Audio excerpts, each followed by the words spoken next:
Bonjour les amis, petite cartouche, numéro 41, mais ça ce sont les numéros des semaines que nous utilisons. Donc, une cartouche est destinée à dire du mal de nos contemporains. Attention, mais en étant juste, sévère mais juste, c'est-à-dire que en général, on documente les raisons qui nous les amènent devant notre collimateur. Bien, alors, on va commencer par une des plus infectes de ces cibles, c'est-à-dire la limace politique nommée François Hollande. Merci le NFP de lui avoir donné l'investiture. Et alors qu'il était en difficulté au premier tour, d'avoir permis sa réélection, maintenant il vient à nouveau parader euh, sur les plateaux, devant les écrans. C'est assez horrible. Alors, il vient nous dire, l'homme qui n'a pas pu se représenter, il vient nous annoncer que au moment de la crise grecque, eh ben, il a sauvé la Grèce. Il a sauvé la Grèce. Quand on imagine ce qui est arrivé à ce malheureux peuple grec, les sacrifices qui ont été faits, l'austérité qui lui a été imposée, les actifs publics qui ont été bradés, Monsieur Hollande a sauvé la Grèce. Écoutons-le. Ayant sauvé moi-même la Grèce, malgré M. Varoufakis, qui s'était installé dans un rôle de donneur de leçons alors que son pays était à la dérive au point d'être remplacé à un moment de la négociation, moi qui ai sauvé la Grèce, je sais qu'il ne faut pas laisser les comptes publics dériver et l'endettement devenir insupportable. Nous sommes. Alors, on va rappeler à ce personnage, enfin, il ne nous écoutera pas, mais on va rappeler à nos auditeurs que Monsieur Hollande n'a jamais sauvé la Grèce, bien évidemment, mais en revanche, il y a un autre pays qu'il n'a pas sauvé. C'est lorsqu'il a trahi sa parole. Il a trahi sa parole, il en a fait d'autres, hein, mais il a trahi sa parole vis-à-vis de l'Ukraine. Après le coup d'État téléguidé organisé par les États-Unis. Il y a eu une guerre civile qui a commencé. Tout ça est à l'origine de ce qui se passe depuis février 2022, avec le bilan humain terrible. Il y a eu, après 2014 et cette guerre civile, des négociations, de la diplomatie, et François Hollande a participé à l'élaboration des accords de Minsk. Il les a mis en avant, il en a fait la promotion auprès du Conseil de sécurité de l'ONU, qu'il a adopté, et il nous a avoué qu'il n'avait jamais était dans ses intentions de tout faire pour le mettre en œuvre. Au contraire, c'était pour permettre aux États-Unis de gagner du temps, à l'OTAN de gagner du temps, pour préparer la transformation de l'Ukraine en une base avancée occidentale dirigée contre la Russie. Parce que c'est ça l'histoire. Donc aujourd'hui, alors Boris Johnson, qui a empêché la mise en œuvre des accords d'Istanbul, aura une responsabilité devant l'histoire, on aimerait bien devant les tribunaux, mais la responsabilité de notre limace politique nationale, Monsieur François Hollande, est là aussi très lourdement engagée. Il ferait mieux de se taire celui-là.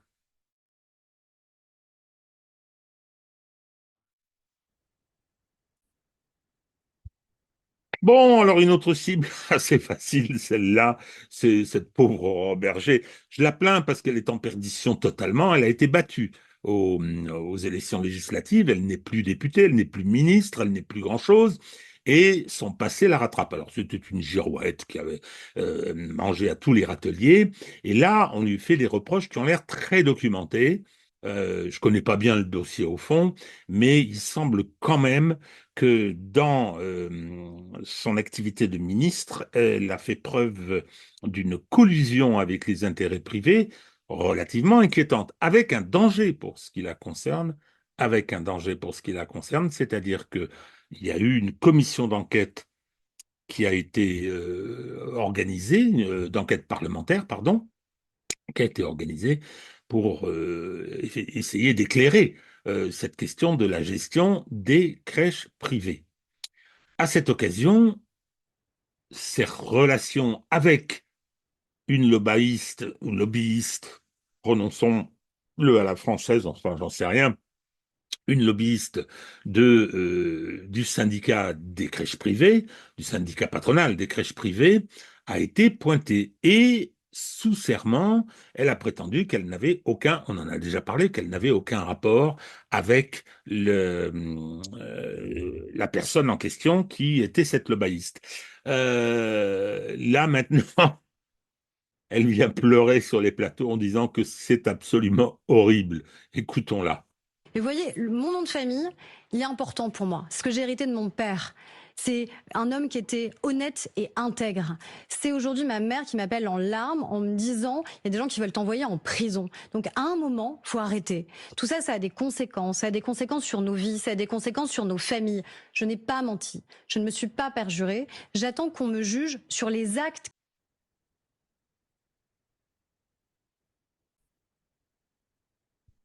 Mais écoutez, Madame Berger, c'est très triste, mais vous avez fait des pieds et des mains pour être député, vous avez trahi tout le monde, vous avez fini par obtenir un strapontin, et maintenant vous venez pleurer parce qu'on vous demande des comptes, parce que c'est de ça qu'il s'agit. Alors, vous aurez beau nous dire que vous déposez des plaintes en diffamation, ça n'ira nulle part. On sait très bien que ça n'ira nulle part. Et en tout cas, si jamais il y a une condamnation qui intervient à l'encontre de l'auteur du livre ou d'autres personnes, ce sera dans 2 ans. Et encore, ça n'est pas sûr. D'ailleurs, souvent, quand on annonce qu'on va faire une procédure de diffamation, on ne la fait pas, parce qu'on est prudent, hein. Et comme les délais de prescription sont très courts, c'est 3 mois, on n'en entend plus jamais parler. Bon, eh bien, écoutez, fallait fallait pas y aller. Si aujourd'hui vous n'êtes pas en capacité, vous n'avez pas les reins assez solides pour affronter ce qui est le lot des hommes politiques. Si vous voulez être une personnalité publique, vous devez à ce moment-là affronter le combat tel qu'il se déroule toujours et pas venir pleurnicher à la télévision.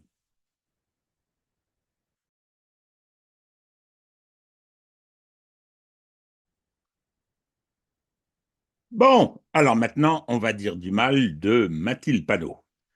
Ça tombe sur Mathilde Panot, mais ça aurait pu tomber sur Jean-Luc Mélenchon ou sur Bompard ou d'autres à propos des positions actuelles du Rassemblement national qui n'entend pas renverser le gouvernement Barnier et qui n'a pas souhaité s'associer à la procédure de destitution d'Emmanuel Macron. Bon, j'ai déjà dit ce que je pensais de cette procédure, c'est de l'agitation un petit peu stérile pour essayer d'occuper le terrain.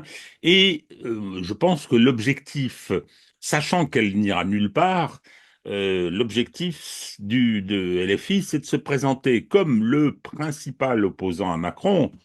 C'est donc, ils veulent le foutre dehors pour effacer les traces de leur alliance électorale passée entre les deux tours des législatives récentes, entre le 30 juin et le 7 juillet, pour sauver les fesses d'Emmanuel Macron et de son système. Alors, la technique, elle est très simple. Elle consiste effectivement à lancer des procédures. Il y a la procédure de destitution, il y a le dépôt de la motion de censure contre le gouvernement Barnier, et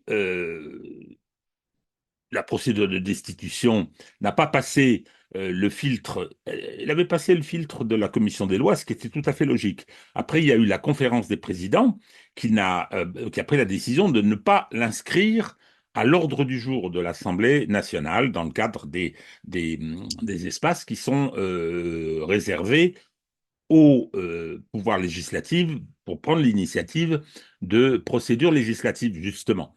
Donc voilà, c'est cette étape qui n'a pas été franchie.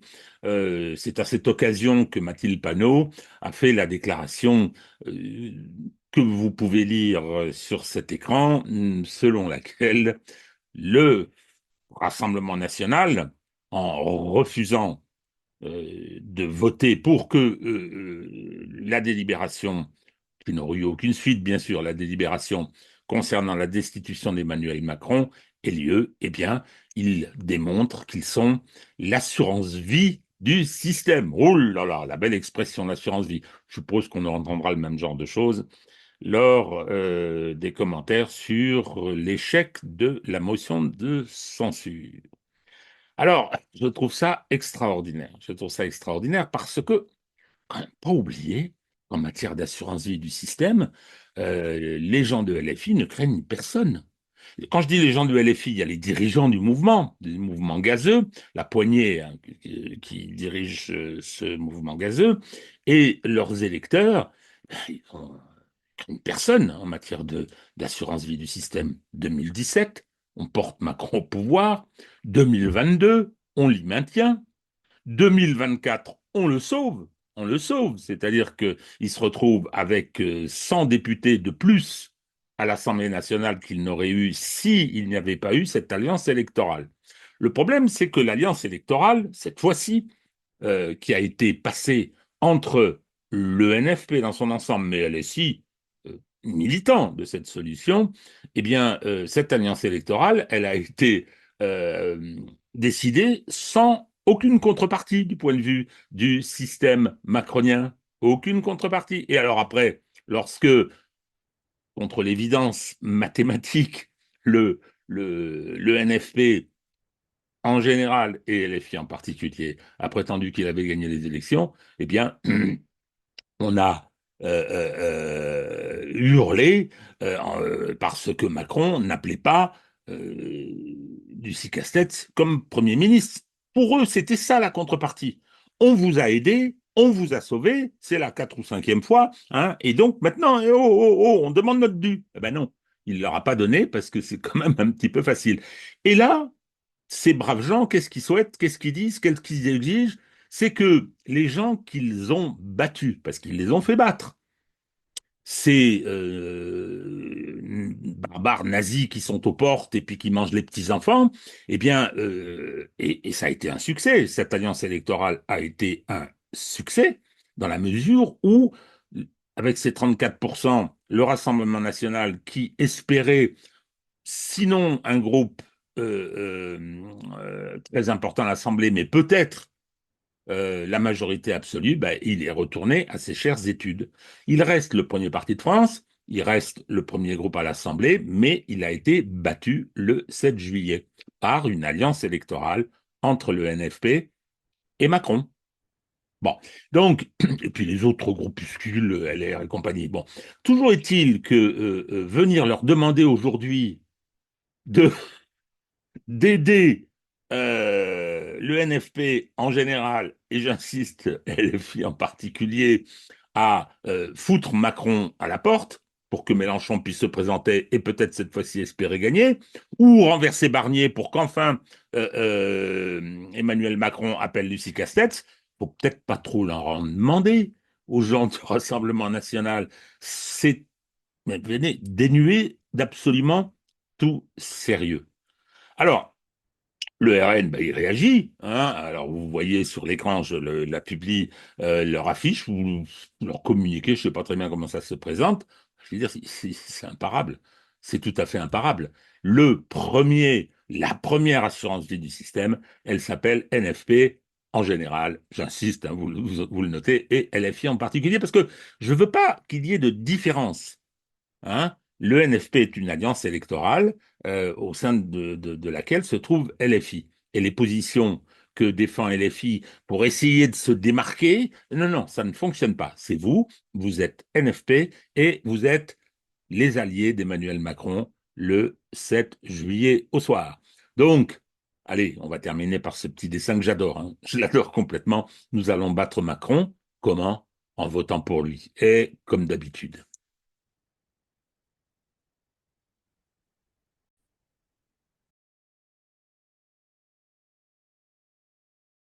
Bon, ben maintenant on va s'occuper du RN. Bien, donc il y a un procès actuellement, un procès devant le tribunal correctionnel de Paris pour l'affaire des emplois d'assistants parlementaires au Parlement européen. Il s'est produit la même chose, nous en avons déjà parlé avec le MoDem, euh, à l'occasion du procès à l'occasion duquel Monsieur François Bayrou a échappé à la condamnation et par conséquent à l'inéligibilité. C'était très, très savoureux.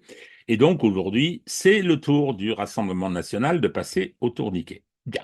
Alors il y a un enjeu très, très fort parce que si le tribunal condamne à la fois le RN et les dirigeants de celui-ci qui sont poursuivis, il peut prononcer des inéligibilités et il peut être parfaitement tenté de le faire.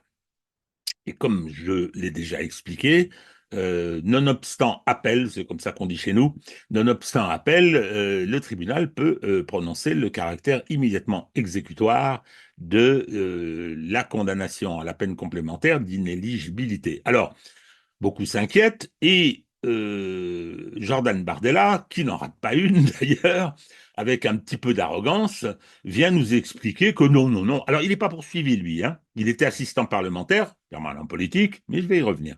Je vais m'expliquer sur le fond. Il était donc permanent politique, il n'est pas dans le tuyau. Alors, il vient dire, mais non, non, non, écoutez, il n'y aura pas de peine d'inéligibilité. Qu'en savez-vous, monsieur Bardella? Vous êtes bien présomptueux. Moi, quelles que soient les contorsions, les alignements du Rassemblement national, en particulier concernant le Moyen-Orient, concernant l'Ukraine, avec à leur décharge nos barbares nazis qui mangent les petits-enfants, ils n'ont pas voté la délibération du Parlement européen demandant que tous les États autorisent les frappes en profondeur sur le territoire de la Russie, c'est-à-dire déclarent la guerre à la Russie, ils ont voté contre. Le LFI a été très partagé, etc., etc., comme d'habitude. Bon, toujours est-il que M. Bardella, il s'engage, il dit qu'il n'y aura pas d'inéligibilité. Je n'en suis pas sûr du tout. Je n'en suis pas sûr du tout. Alors, Marine Le Pen, comme nous le dit la presse, aurait adopté une stratégie de défense que les médias qualifient d'étrange. Je vous laisse prendre connaissance de ce que disent les médias. Le problème de fond, c'est qu'elle n'est pas si étrange que ça. Et à mon avis, moi, j'aurais tendance à la soutenir. J'aurais tendance à la soutenir. Ouais, oui, je suis un vieux routier. J'ai connu l'avant-loi de 1990 sur le financement public des partis. J'ai vu toutes les évolutions. J'ai raconté cette partie de ma vie professionnelle dans un bouquin. Et donc, je considère que la liberté politique devrait permettre aux parlementaires, comme à d'autres élus, en ce qui concerne ce qu'on appelle les emplois de cabinet, appelons-les comme ça pour les assistants parlementaires, devrait donner une liberté totale sur la façon, en ce qui concerne les embauches, et deuxièmement, en ce qui concerne les missions qui leur sont confiées. Bien. Donc, pourquoi est-ce que je soutiens ça? Je soutiens ça parce que, de tout temps, dans la tradition française, la liberté politique doit être absolue. Alors, on n'a pas le droit de faire n'importe quoi, de violer le code pénal, c'est clair. On n'a pas le droit de se lancer dans le proxénétisme ou les braquages. Non, non. Ce que je dis simplement, c'est sur la façon de l'organiser. Je pense que c'est la liberté. Et que dit Marine Le Pen, si j'ai bien compris, moi, c'est ce que répercute la presse, si j'ai bien compris, elle dit que c'était aux élus de décider comment leurs assistants allaient faire de la politique, parce qu'ils font de la politique. Un assistant fait de la politique pour le compte, pour assister, pour aider le parlementaire qui, lui, a été choisi par le suffrage universel. Bien. Donc, le problème, c'est que il y a eu en 1990, ça fait maintenant un bail, après tous les scandales des années 80 où, grâce à la corruption, grâce à un système où la décision publique servait au profit des entreprises, servait de contrepartie à des versements qui finançaient la vie politique. Après divers scandales, on a pensé qu'il fallait mettre en place, comme dans d'autres pays, un système de financement public de la vie politique. Bien. Donc, les partis, en fonction de leur représentativité électorale, touchent des fonds. Toute la question est de savoir comment est-ce qu'ils les utilisent. Alors déjà, on a donné au juge le moyen de contrôler les recettes, c'est-à-dire que dès lors que l'État paye la plus grande part, il ne veut pas qu'il y ait d'autres contributeurs, autres que les personnes physiques, personnelles, qui puissent également contribuer à cette vie politique parce que ça peut être dans l'attente de contrepartie. Je pense que c'est une bonne mesure. Je pense que c'est une bonne mesure. Le problème, c'est donc que le juge s'est donné la compétence de contrôler les recettes dans les campagnes électorales, dans la vie des partis, et il a également eu tendance à vouloir contrôler les dépenses. Avec le raisonnement qui avait été celui du regretté René van Wimbeck, qui disait, ben, écoutez, à partir du moment où vous touchez de l'argent public, la façon dont vous le dépensez doit être contrôlable par le juge. Non, non, non, justement. C'est que cet argent public au départ, mais dès lors qu'il sort de la caisse de l'État, ça c'est un principe absolu, dès lors qu'il sort de la caisse de l'État, n'a plus le statut d'argent public. Il devient de l'argent privé, et de l'argent privé politique, et les partis, les hommes politiques doivent pouvoir le dépenser comme ils l'entendent, organiser leur stratégie politique dans le but d'être élu, dans le but de gagner des voix, dans le but d'influencer, oui, oui, oui, bien sûr, mais ils doivent pouvoir le faire librement sans que le juge vienne y fourrer son nez. Je suis minoritaire en disant ça. Quand je discute avec des magistrats, ils ont l'air épouvantés en me disant mais comment c'est possible? C'est de l'argent public. Non, c'est pas de l'argent public. Alors, autre chose, ce sont ce qui concerne les assistants parlementaires.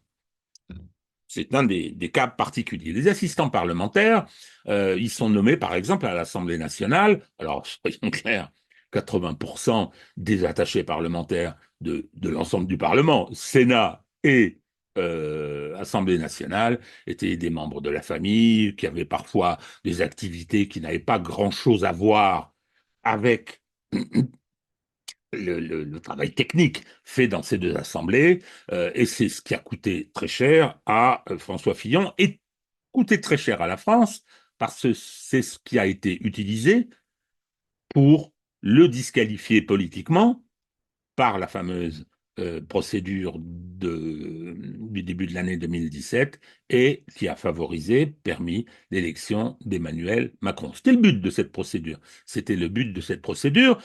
Alors, vous allez me dire, mais est-ce que François Fillon ça aurait été mieux qu'Emmanuel Macron? Je n'en sais rien. En tout cas, je pense que ça aurait été difficilement pire que ce que nous avons à subir depuis maintenant 7 ans et probablement pendant 10 ans. C'est-à-dire qu'il aura bousillé ce pays. C'était son mandat, hein, c'était son mandat, c'était clair. Je ne pense pas que c'était celui donné par l'oligarchie à François Fillon s'il avait été élu. Bon, donc toujours est-il que se sont mises en place des jurisprudences concernant les emplois des attachés parlementaires, le contenu des emplois des attachés parlementaires dans notre pays. Et il s'est passé la même chose. Le Parlement européen est venu exiger qu'on rende des comptes sur le contenu du travail des attachés parlementaires européens. Alors, ça implique en plus un critère géographique parce qu'il faut aller là-bas. Enfin, je veux dire, il faut prouver qu'on a travaillé pour le compte du Parlement européen. Alors, il y a une espèce de décalage. Les parlementaires ne sont pas des employés du Parlement, ni européen, ni du Parlement français. Pas du tout. Donc, ils n'ont pas de compte à rendre à un employeur. C'est pas sérieux, ça. Donc, ils n'ont de compte à rendre qu'à leurs électeurs, dès lors qu'ils ne transgressent pas des infractions de droit commun contenues dans le code pénal. Donc, le Parlement européen est devenu très, très exigeant et très rigoureux, ce qui est une façon de contrôler politiquement. Ensuite, on vous installe une commission européenne présidée par Mme von der Leyen, qui n'a jamais été élue par personne, hein, et qui est en train de transformer l'Union européenne en dictature, tout simplement. Bon. Donc, ce que dit Marine Le Pen, c'est de dire, écoutez, voilà, vous êtes bien gentil, mais ces gens-là faisaient un travail politique. Ils le faisaient au siège du parti, ils le faisaient dans les circonscriptions, ils le faisaient éventuellement à Bruxelles, mais c'est un travail politique sur lequel le juge ne doit pas avoir un droit de contrôle, ne doit pas avoir un droit de contrôle. Alors, c'est une question qui est assez délicate quand même à trancher, parce qu'après, qu'est-ce qui est très directement politique? Est-ce que lorsque M. Bruno Le Maire embauche sa femme comme attachée parlementaire, sa femme artiste peintre qui n'a pas dû passer 5 minutes même à l'activité politique. Hein. Elle faisait peut-être la cuisine à la maison, que sais-je, ça y est, réflexion sexiste.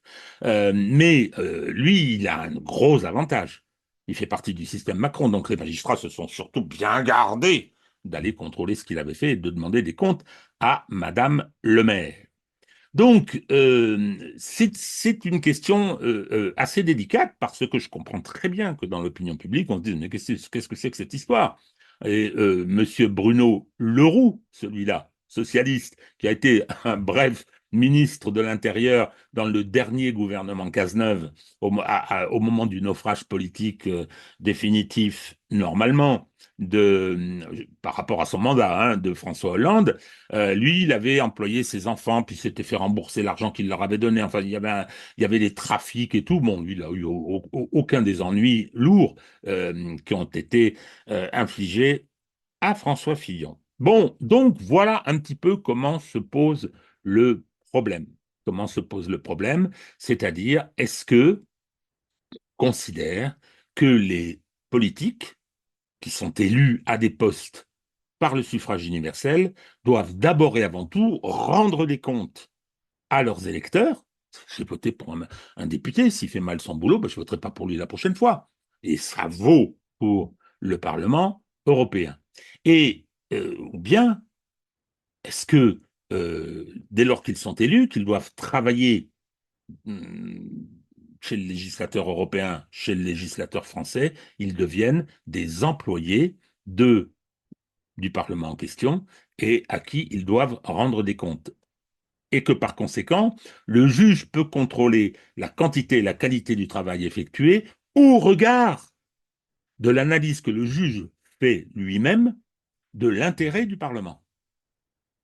Donc déjà, c'est impossible qu'on dise que le juge puisse contrôler la qualité du travail fait par l'élu par rapport à ses électeurs, mais effectivement, il y a un glissement extraordinairement pernicieux de dire, attendez, mais on va contrôler la quantité et la qualité du travail effectué pour le Parlement lui-même. Ce ne sont pas des employeurs. Bon, ça m'est très personnel. Je suis minoritaire parce que cette loi de 90 a eu un effet pervers et je vois bien, que le juge, si vous lui laissez des espaces, il va les investir. Et comme je dis que le juge français a longtemps été une courroie de transmission des ordres de l'exécutif, c'est une vieille histoire, mais toute ma thèse est de dire qu'il a pris son autonomie. Et par conséquent, il va juger, il va apprécier le contenu du travail politique, sa qualité et sa quantité au regard de ses propres opinions politiques, de sa propre idéologie, de la vision qu'il a de l'organisation de la société. Ça, qu'il ait des opinions de cette nature, c'est normal, il va s'en servir quand il votera. Quand il juge, il arbitre à partir de l'interprétation de la loi et à partir d'une totale neutralité philosophique, politique, idéologique, sociologique.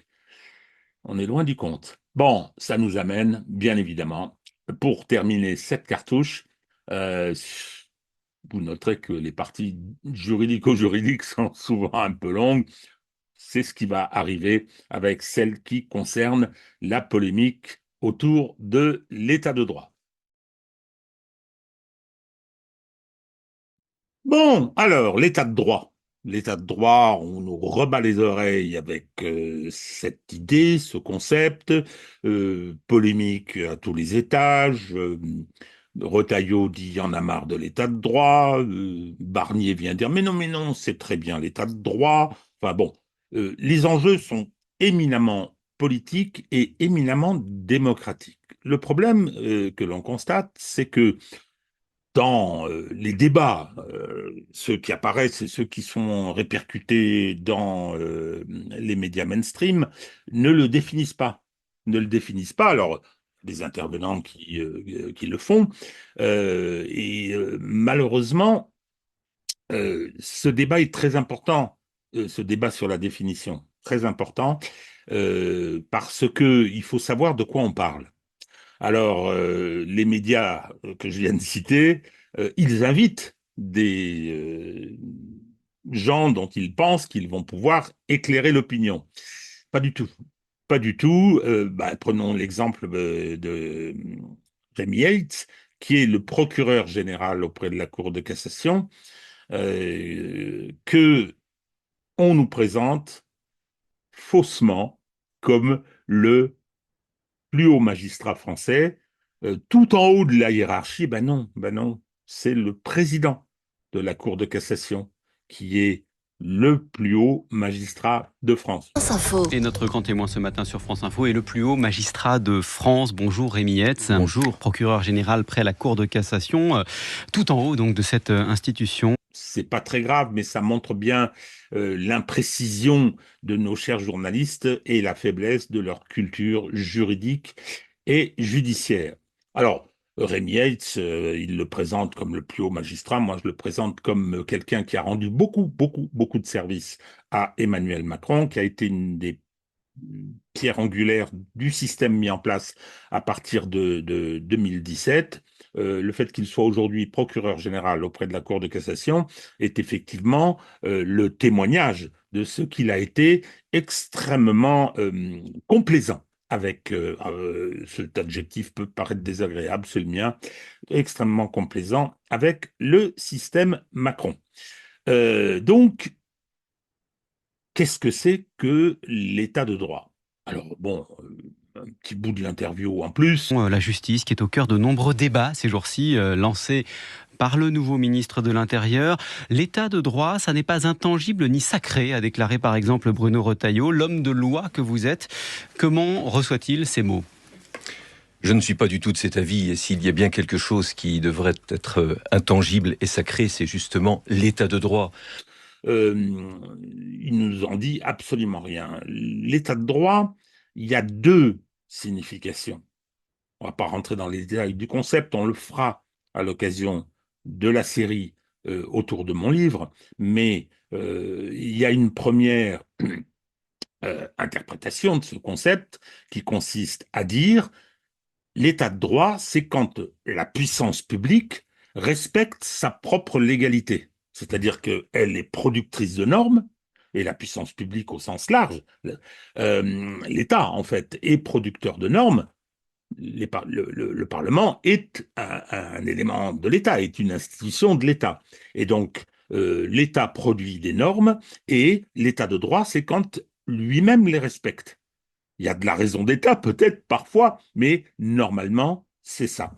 D'autres essayent de nous vendre une autre conception, celle qui est le fruit d'une évolution qui a été scandée par plusieurs interventions. Je vais citer deux livres que je trouve extrêmement importants. Ils ne sont pas jeunes, hein. Je crois que le premier, c'est Le droit sans l'État d'un de mes confrères Cohen Tanouji, qui était remarquable et qui disait, voilà, l'intérêt général, ça n'est pas un intérêt général en soi, c'est la mise en cohérence des intérêts particuliers par le droit. Je schématise un peu et certains diront peut-être que je caricature, je crois pas.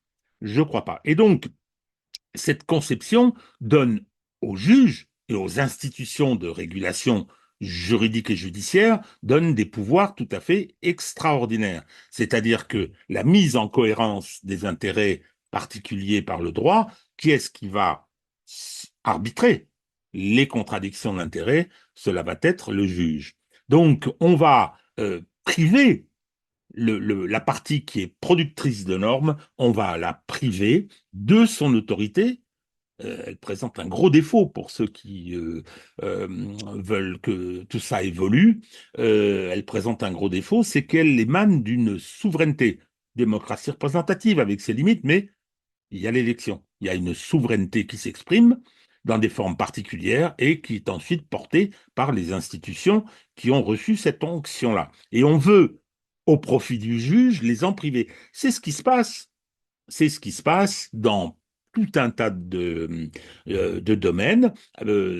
Par exemple, il y a un certain nombre de règles européennes qui nous sont imposées, non pas parce qu'elles sont adoptées, elles sont estampillées par notre système démocratique de production de normes, mais elles nous sont imposées par les juridictions.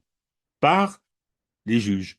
Le problème de l'état de droit tel qu'on veut nous l'infliger, on en avait un prémisse dans un livre, c'est le deuxième bouquin que je cite, un livre qui s'appelait La démocratie sans démos, c'est-à-dire la démocratie sans peuple. Donc, et c'était la description de ces modes de régulation. Et nous avons un très bel exemple, ça mérite de très nombreux développements, mais nous avons un très bon exemple qui démontre que, par exemple, le législateur en France, et je prends mes responsabilités en le disant, le législateur en France, ça n'est plus le Parlement.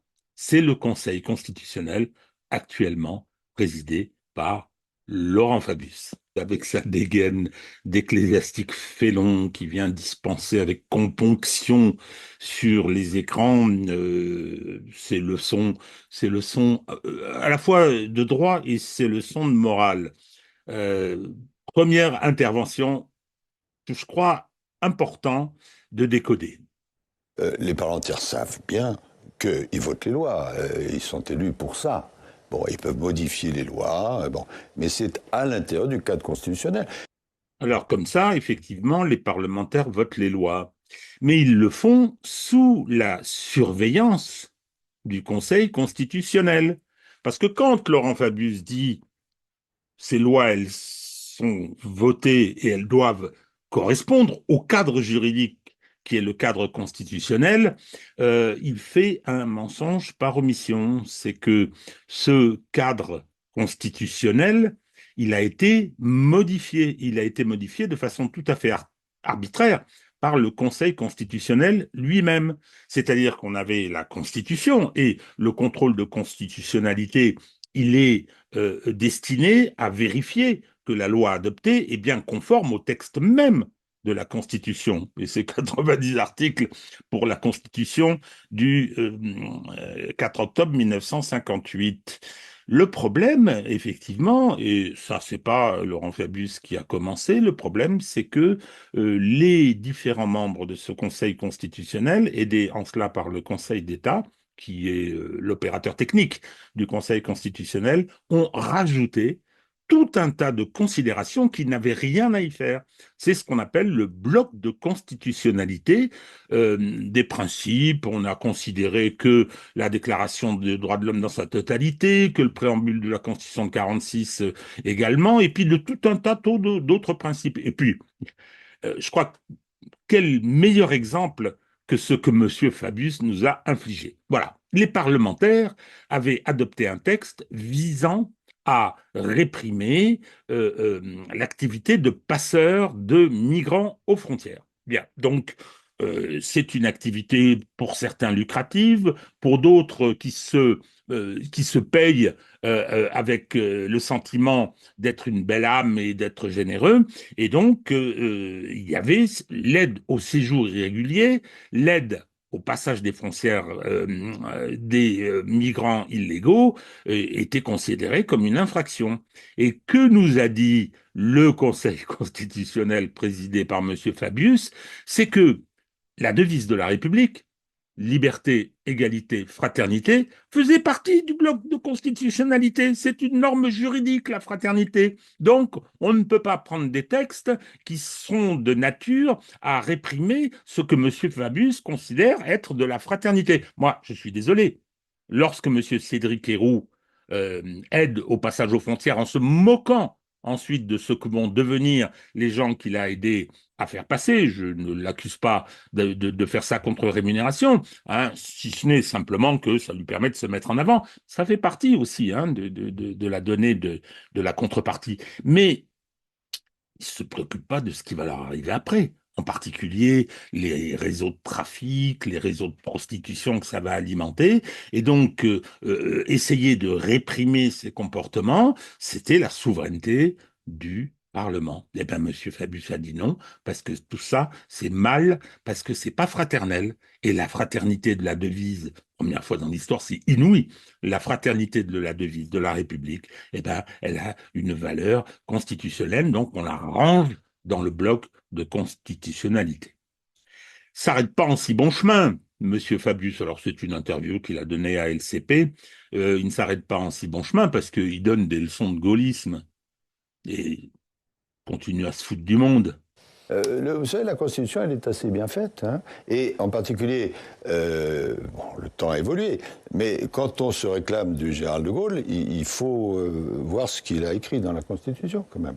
Donc ça veut dire qu'aujourd'hui, ils sont plus fidèles. Il est plus fidèle, en l'occurrence, à la ligne gaulliste. Non, je reste dans mon rôle. Elle est bien, la constitution du général de Gaulle, ce qu'il a voulu dire, etc. Alors, on va rappeler deux choses. La première chose, c'est que Charles de Gaulle était opposé au contrôle de constitutionnalité. C'est Michel Debré, qui, paraît-il, hein, ce sont les travaux préparatoires, je n'étais pas là, j'étais encore trop jeune, mais il était opposé à ce contrôle de légalité. Et en aucun cas, il n'aurait accepté qu'on la modifie, cette constitution, en permettant non pas aux trois seuls personnages qui pouvaient procéder au contrôle de constitutionnalité, c'est-à-dire président de la République, enfin, saisir, pardon, il ne procédait pas, il saisissait le Conseil, président de la République, président du Sénat, président de l'Assemblée nationale. Ça a été élargi à 65 parlementaires. Il n'aurait pas été d'accord avec ça. Quant à la théorie du bloc de constitutionnalité, il aurait arraché les quelques cheveux qui lui restaient si ça avait été de son vivant. Ça, c'est la première observation concernant la Constitution de 1958 du général de Gaulle. C'est que celle-ci comprenait 90 articles, il en reste 30 de ces articles initiaux. 60 ont été bousillés, ont été piétinés, modifiés, tout ça pour des abandons de souveraineté qu'ils n'auraient jamais acceptés. Je trouve cette façon de faire parler le général de Gaulle, de faire parler les morts, Monsieur Fabius, ne m'étonne pas de vous, mais à quelque chose d'assez indigne finalement.